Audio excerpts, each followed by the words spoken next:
Good morning, dear students. So today we will start our fourth point of stoichiometric calculations, that is calculation involving mass and volume relationship.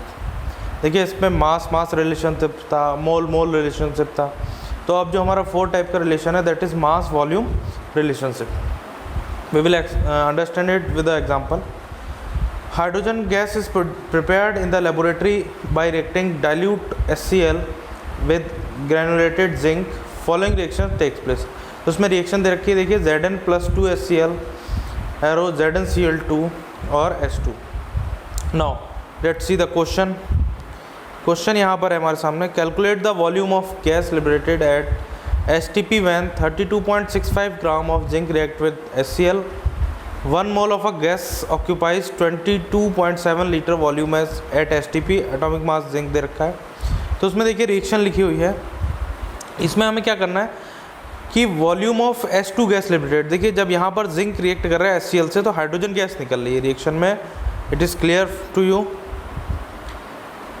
देखिए यहाँ पर क्या हो रहा है, H2 gas is liberating. यहाँ पर जब when zinc react with HCl तो यहाँ पर हाइड्रोजन गैस निकल रही है.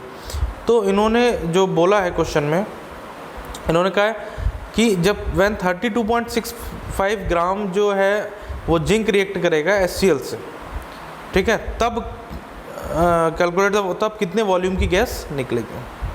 तो यहाँ पर सिंपल सा रिएक्शन लिख लिया हमने. रिएक्शन से हमें यहाँ से देखिए पता चला ओके कि 65.3 ग्राम जिंक जो एटॉमिक मास है जिंक का, वो जब HCl के साथ रिएक्ट हुआ, 2 मोल HCl के थे, तो 1 मोल H2 का निकला इसमें. यहाँ पर मतलब 65.3 ग्राम जब रिएक्ट हुआ जिंक, ठीक है, 2 मोल HCl था, इसका कोई अभी 2 मोल HCl है उसका यूज़ नहीं है यहाँ पर.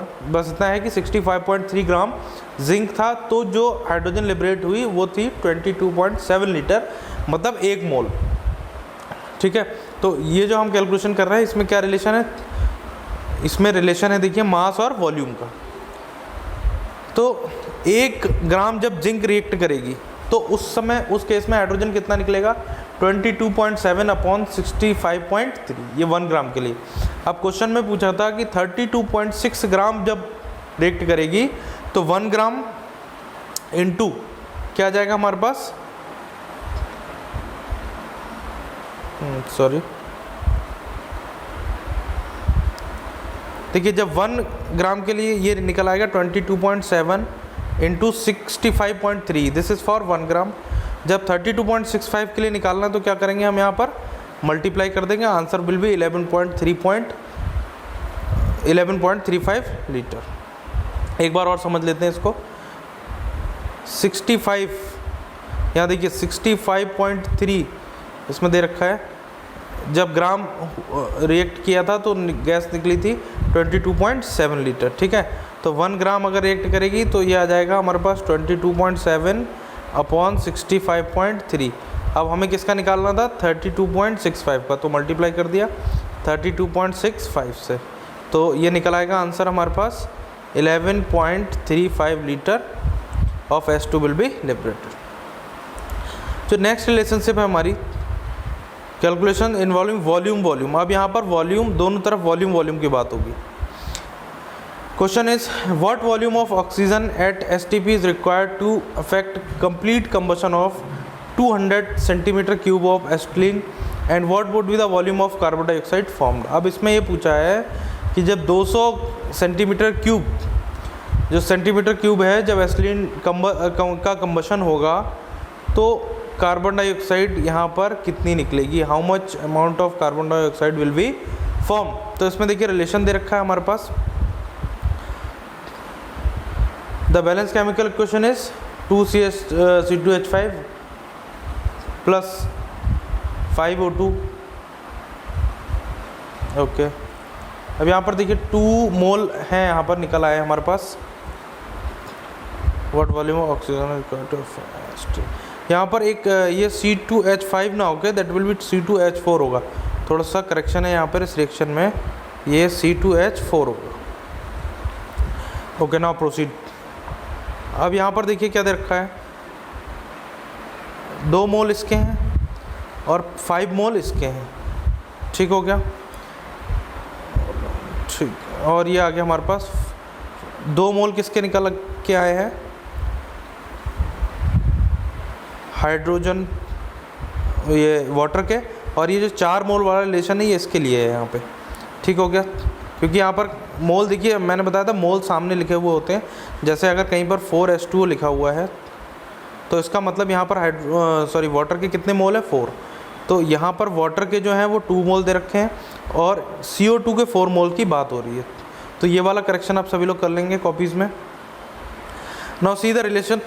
अब मोल में हमें पता है 22.4 लीटर होता है। अब 1 litre is equal to 1000 centimetre cube, ठीक है, सॉरी 10,000 सेंटीमीटर क्यूब। तो 22.4 litre is equal to 22,400 centimetre cube में हमने इसको चेंज कर लिया, क्योंकि जो हमारे पास क्वेश्चन है वो किस में, सेंटीमीटर क्यूब में, इसलिए हमें इनको किस में चेंज करना पड़ा, सेंटीमीटर क्यूब में चेंज कर लिया। तो ये सारा बैलेंस केमिकल इक्वेशन लिखने के बाद ये रिलेशन हम लोग लिख लेते हैं। नाउ देखिए अब यहाँ पर सीधे CO2 की बात करी गई है, तो हम इसी पेज पे देखिए सॉल्व करने की कोशिश करते हैं क्वेश्चन को। अगर CO2 की यहाँ पर बात करी गई है, ओके ठीक, देखिए 2 इंटू 22,400 सेंटीमीटर क्यूब था, ठीक है। इससे कितनी कार्बन डाइऑक्साइड बन रही थी हमारे पास, 4 इंटू ठीक है 4 इंटू 22400, ठीक है। अच्छा इसमें ऑक्सीजन की वॉल्यूम के बारे में पूछा गया है, व्हाट वॉल्यूम ऑफ ऑक्सीजन। अच्छा इसमें 2 पार्ट है हमारे क्वेश्चन में, what volume of oxygen at STP is required to effect complete combustion of 200 cube of acetylene, ठीक है। तो पहले ये वाला देख लेते हैं फर्स्ट पार्ट इसका। यहाँ से देखिए जो इतनी एसिटिलीन के लिए कितनी ऑक्सीजन का रिक्वायरमेंट हो रहा है, 5 इंटू 22400, क्लियर हो गया। अब हम देखेंगे 1 सेंटीमीटर क्यूब के लिए अगर निकाला जाए, अगर 1 सेंटीमीटर क्यूब बात करें तो ये वाली वैल्यू, ठीक है, अपॉन जो टोटल था 22400, ठीक हो गया। ये किसके लिए, 1 सेंटीमीटर क्यूब के लिए। अब अगर वो कितने के लिए पूछ रहा है, 200 सेंटीमीटर क्यूब के लिए, तो 1 सेंटीमीटर क्यूब के लिए ये था हमारे पास, this was for 1 centimetre cube, और इसको 200 सेंटीमीटर क्यूब के लिए इसकी मल्टीप्लाई कर देंगे 200 से, ठीक है। तो इसका आंसर आ जाएगा, इससे कैंसिल हो जाएगा, यहाँ पर आ जाएगा 100, ये पूरा कैंसिल हो गया, ठीक है। 5 into 100, 500 centimetre cube will be the answer, जो फर्स्ट पार्ट का आंसर है, ठीक है। तो देखिए फर्स्ट पार्ट का आंसर जो है वो that is 500 centimetre cube. Now अब इसने पूछा है जो सेकेंड पार्ट है, what will be the volume of carbon dioxide form. अब कार्बन डाइऑक्साइड की वॉल्यूम कितनी फॉर्म होगी, ओके तो देखिए जस्ट अ मिनट,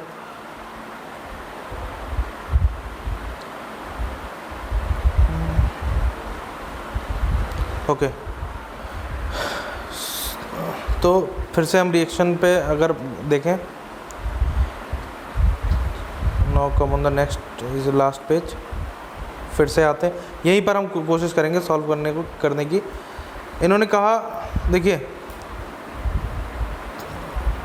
2 इंटू 22400 अगर एसिटिलीन का कंबशन हो रहा था तो उस समय देखिए कार्बन डाइऑक्साइड कितनी बन रही थी, 4 इंटू 22400, ठीक है। तो सेम अगर 1 सेंटीमीटर क्यूब का कंबशन होगा तो 1 सेंटीमीटर क्यूब के लिए कितनी कार्बन डाइऑक्साइड बनेगी, 4 into 22400 upon 2 into 22400। Now they are asking for 200 centimetre cube, तो 200 सेंटीमीटर क्यूब निकालने के लिए 200 से मल्टीप्लाई कर दी। देखिए सिंपल मैथमेटिकल है, रिएक्शन को देखिए सिंपल मैथमेटिक्स है और इसमें बहुत ज़्यादा टिपिकल सा कुछ भी नहीं है। कट कर दीजिए, इससे पूरा कैंसिल हो जाएगा, यहाँ आ जाएगा 2, आंसर आ जाएगा 400 सेंटीमीटर क्यूब। तो इसमें 2 पार्ट थे. Now check the answer.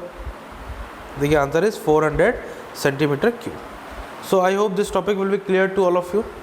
Simple mathematical calculation. देखिए इसमें जो मेन काम है वो आप जैसे ही बैलेंस केमिकल इक्वेशन लिखेंगे उसके बाद जो भी रिलेशन उसने पूछा मास का, मोल का, वो सब उसमें नीचे मेंशन कर लीजिए.